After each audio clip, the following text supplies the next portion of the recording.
How are you doing, man? I'm doing good. Doing good. Just got done hitting some mitts. That's why I'm in my car. But yeah, doing good.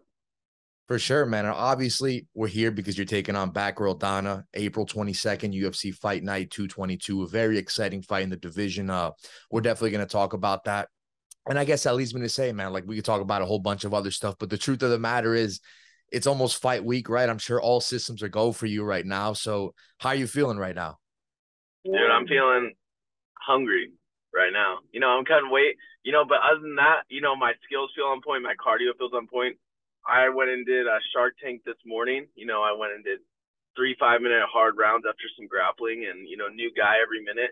And even in a weight cut, I feel on top of it. And then I just go hit mitts for another 5 rounds. Still fell on top of it, and I'm not eating as much as I should. Cutting the weight, getting ready to weigh in next Friday, and so that's a good sign. I'm feeling ready to go out there and beat this dude up. So again, it does seem like all systems are go, right? The foot's all the way down in the pedal. When is sort of that wind down period start for you? Right about now. Okay, yeah. Even my head coach was like, you shouldn't have done those Shark Tank rounds this morning, but I'm Yeah. a high energy guy. I like to go out there and put in the work. But yeah, right about now we start winding down. I start focusing on drinking enough water, getting ready for the weight cut, and so now it's just about sharpening the skills and making sure I'm on point. For sure. Now, before we get into that, which I'm definitely interested in hearing about, obviously you got that first win, man, back in November. Before we get into the upcoming fight again, I want to ask, how does it feel, man, to pick up a victory in a UFC octagon specifically? It had to be special, right? Oh, for sure. I've actually picked up 2 wins in Sure. that Yeah. same Ultimate. Yep. octagon on the Yeah. Ultimate Fighter, I but actually think it hits Ultimate Fighter different. should count, just for the record. I've said it before. I do too, because on paper this guy has twice the record as me, but really it's not. I feel like I got 2 wins that are unaccounted for. Um, but yeah, no, it feels great, and I feel like it hits different once you're wearing the UFC shorts and you're on a UFC fight card, and it's definitely different, and it felt amazing, knowing that I belong. And I did it in dominant fashion. I don't think I lost a round except for that first 10 seconds of the first. And Yeah. but yeah, I'm excited to prove even more. I got a chip on my shoulder. I didn't get the finish that I wanted. There's a lot of unfinished business that I didn't get to do in that first fight that I get to go and make up for now. As we look back on it now, right, some months removed, what do you make of the performance in hindsight? I think it was good. I think I obviously was dominant. My grappling, I felt like I was winning every exchange except for when I was making a few mistakes, like falling off the top or just making simple dumb mistakes. And obviously, it's not how you start, it's how you finish, right? But I got caught right off the bat. Just getting overzealous and trying to hit the dude, not staying within myself. So just a few minor mistakes that I know I can just go fix. And it was just, maybe a little bit of ring rust, maybe a little bit of nerves, but either way, I'm excited to go out there. For sure, man. And we're excited to see it. I mean, even after the last fight, you said you wanted to show more of your striking ability in the next one. So, I mean, obviously at that time, you don't know who you're facing when you say those things, right? But going into this fight, right, do you think that's going to be the fight to be able to showcase some of those skills? Yeah, I think every fight starts on the feet. You got to throw hands a little bit. So, yeah, I think they're going to see a little bit more of my hands, little more of my feet, knees, all elbows, all that good stuff, and then mixing it in with the wrestling, grappling too. For sure, man. Now let's talk about this fight, right? The one that's the ever so important fight is always the next one, right? We're a week out from that one. Again, UFC Fight Night. How are you feeling mentally and physically going into it? Because, I'm sure the camp you hinted at, it was going well, full gears ahead, right? But how are you feeling at this moment in time, man? Yeah, physically, I feel like I'm in the best shape of my life. I feel like it's just I'm reaching new levels every fight camp. This fight, I was breaking records on the cardio machine at the UFCPI. I'm able to go rounds with fresh guys coming in throughout. All my training partners, like I'll do 3 minute rounds of sparring, and I have a new guy coming in every minute and a half, and I still feel fresh hopping around at the end of the third. So I think my cardio is up to par. My skills are getting better every day, and yeah, so that just adds to my mentality and knowing that I can beat this dude. So to me, it seems like the preparation is going real well for you, right? For the fight, just overall, it's been going well, right? 100%. Good. So as far as that, we got that settled. Now let's talk about the actual fight, man. You got, again, Batgerel Danaa, 12-4, very good fighter, right? When you look at him from a stylistic standpoint, I mean, what is there anything that stands out to you at all? I mean, when you watch this guy, obviously he has power. He throws, For sure. heavy hands. He's got heavy hooks. He's good at range. Like he's good at ranging his punches, and he's good on his feet. I haven't honestly seen much of him on the ground, so that's a kind of an unknown. But looking at the guy, he has great hands, great boxing, and he's a dangerous dude. But luckily, I got a great training partner in my gym. His name's Sam Cecilia. He fought like 11 times in the UFC, but he's very similar in that way where he's got heavy hands. He's knocked out many people, and he was a great training partner for this. Definitely, right? That's always important, right? To have good people on your side, right? When you're preparing for these big fights. Do you feel like, as far as, when you watch some of his fights, study some of the tape, if that is what you do, some fighters just leave that to the team, to the coaches, whatever, right? But if you have seen, stuff on him, right? Do you feel like you've been able to see enough to know what you're going to expect in that fight? Or do you feel like it's going to be unpredictable what happens in there? Oh no, I think he's a pretty straightforward fighter. He's Right. well, and he's older. He's 10 years older than me. He's 33. So he's has his style. He's set in his ways, and I don't see him coming out and turning into a jiu-jitsu guard puller. I think he's going to be the same fighter he's been every fight in the UFC. He has a few holes.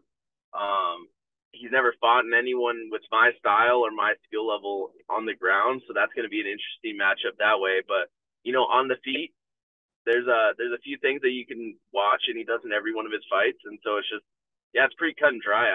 As long as I don't make mistakes, I'm gonna finish this dude. Fair enough, man. Now, I'm curious about this when you fought and picked up some wins over some tough guys over the course of your career, right? I'm, just curious about your perspective on this fight, right? You get the win here. Where does that stack up for you as far as all those fights? Is there one that was very sweet in the past that you can't seem to ever forget? Or is a mentality always the next fight the most important one? Or is that the type of guy you are? Yeah, for sure. The next fight's always the most important one because that's in this game, every fight maker breaks you. Definitely. But I would have to say this is definitely one of the top most important fights of mine. But it doesn't beat my first fight on the Ultimate Fighter, because the first fight on the Ultimate Fighter, I was very similar. I was the youngest guy on the Ultimate Fighter. I had the least amount of experience. I was fighting the guy with the most experience, the oldest guy in the house, he was 31, I was 21. And it was such a big, experience for me, because not only was he the most experienced, he's fought Marlon Moraes, went to decision with him.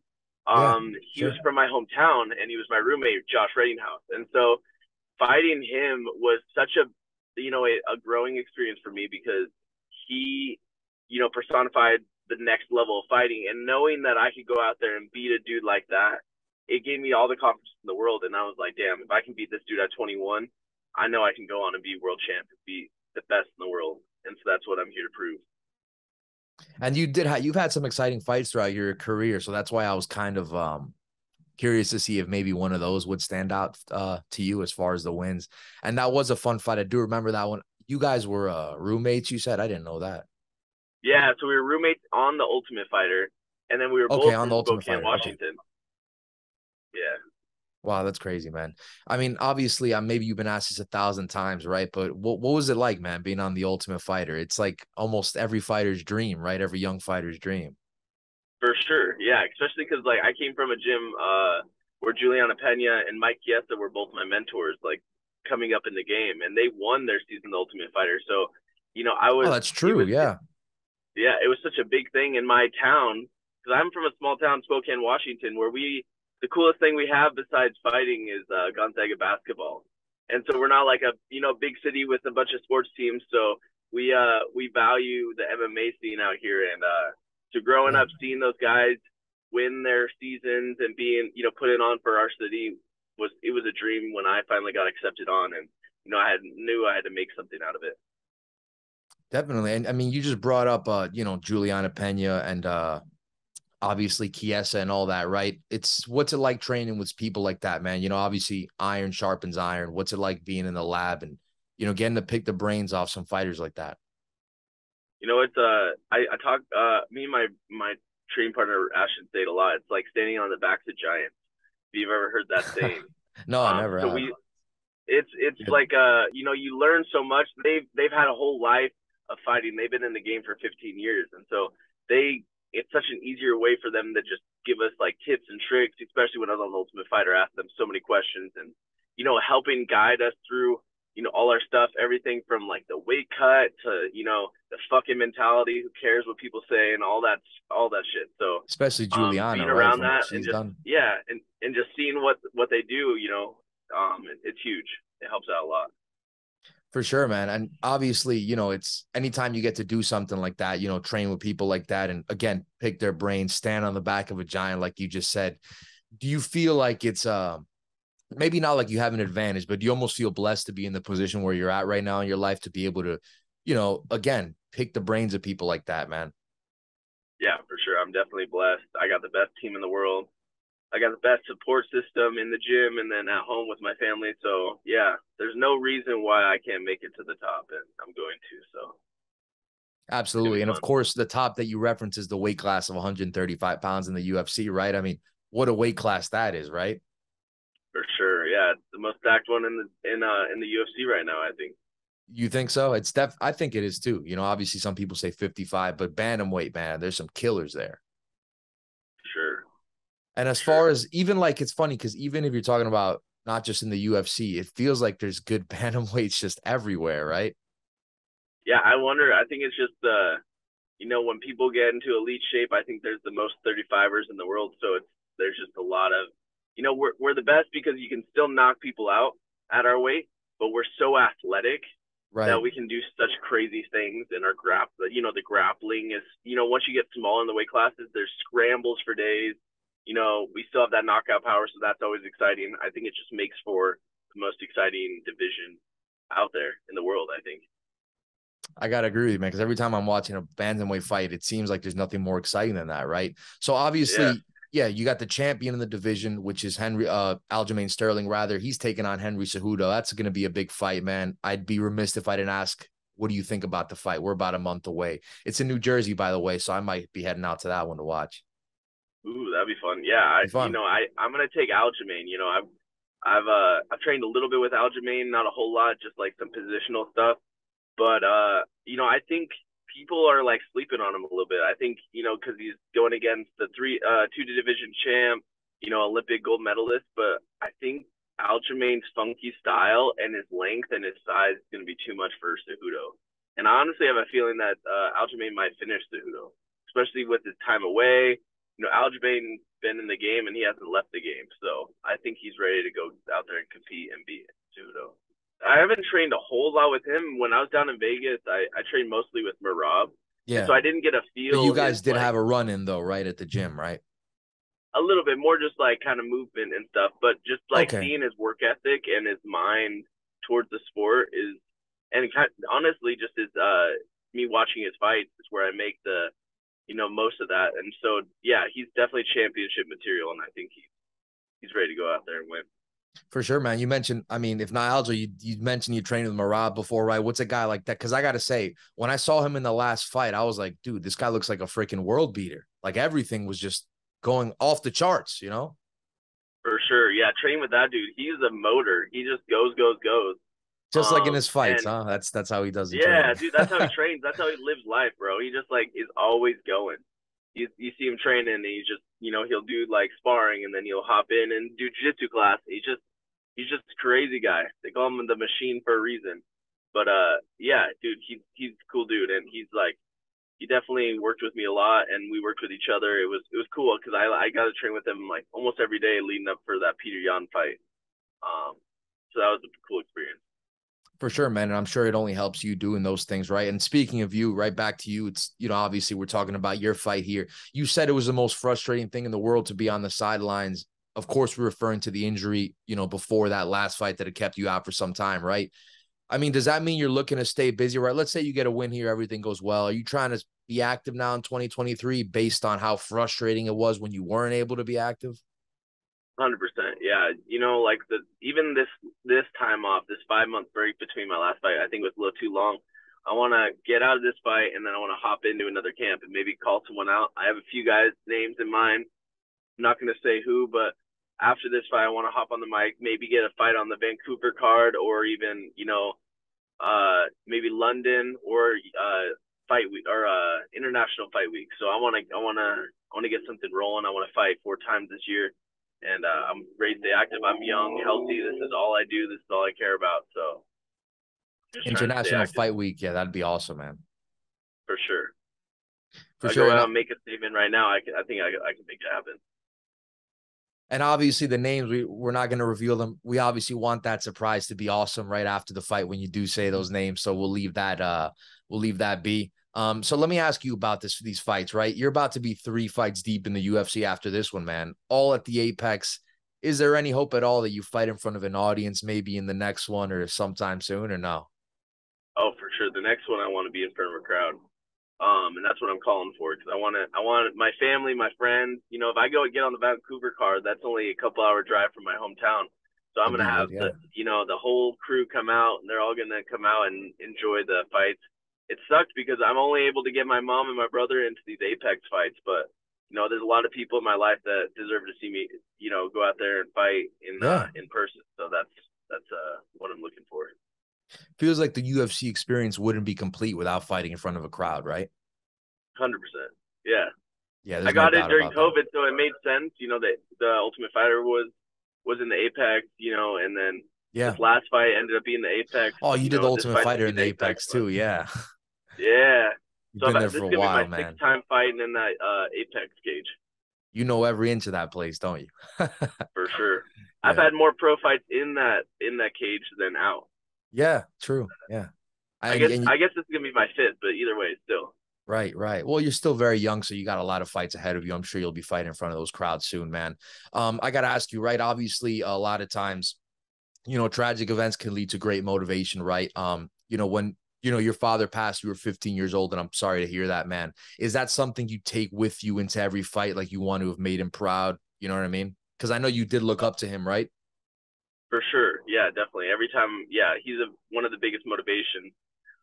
Because he was one of the guys that got me into it. He was always there supporting me. He would come to every one of my tournaments when I was doing jiu-jitsu. He'd come to all my boxing lessons. It was a big connection me and my dad had, and so when he passed away, I didn't have I didn't like have a lot of support around me, but I remember just going to the gym. It would always clear my head. It always remind me of him. It was always good memories. So every time I fight, I just do it for him. I know I fight for him. He had some mental things that he's dealing with at the time, so it's cool to be able to go out there and remember him and make him proud. Can you talk a little bit about what it's like? Because you did just mention Jim, right? Can you talk a little bit about what it's like to work under Rick Little? What he's got going on over there at Sick Jiu Jitsu. Looks like you guys got some good stuff brewing, right? But coach specifically, what's it like working under him? He's I think he's the best coach in the game mentality wise. He's not like a guy that went and got his black belt or he's been training Muay Thai for forever. He's been coaching MMA since he was young. He's been coaching MMA since he was like 25. And so he's not like a jiu-jitsu guy that turned MMA. He's a guy that literally learned how to fight and train people how to fight. And I think it shows. Obviously, Juliana Pena, Mike Chiesa, they know how to fight. And it's a mentality thing. It's like, we're not going out in there and playing a game. We're going to go out there and we're going to fight you. And you're going to know you're in a fight, and it's going to be a tough ass fight no matter what, win or lose. And so it's the mentality that he brings, I think, is huge. And but yeah, I think it's great training under Rick. I can't see myself training with any other coach. But yeah, I like it. I think it's different than most gyms, but I think that's what makes us different. How long have you been training there? Since I was 18. I train at Okay. a jiu-jitsu school, a different MMA gym, but yeah, since I was 18, so about 5 years now. Absolutely, man. And we know fight weeks can be chaotic, right? There's so many things going on at the same time around you, right? Now that we are a few days away from fight week, are there any sort of traditions you have, anything you like to do to pass the time? No, nothing really. I'm actually about to go watch some. There's national wrestling for women Nice. here in Spokane right now, so I'm gonna go watch those with my girlfriend. She trains jiu-jitsu, so we're gonna go watch some of that. Sweet, man. Yeah. Just kind of chill. You know, I got my training in for today, and now just fly down to Vegas and do the fight week. Get in the cage and do the damn thing. Are you just a combat sports head, man? Like you watch everything to do with combat sports? 1000%.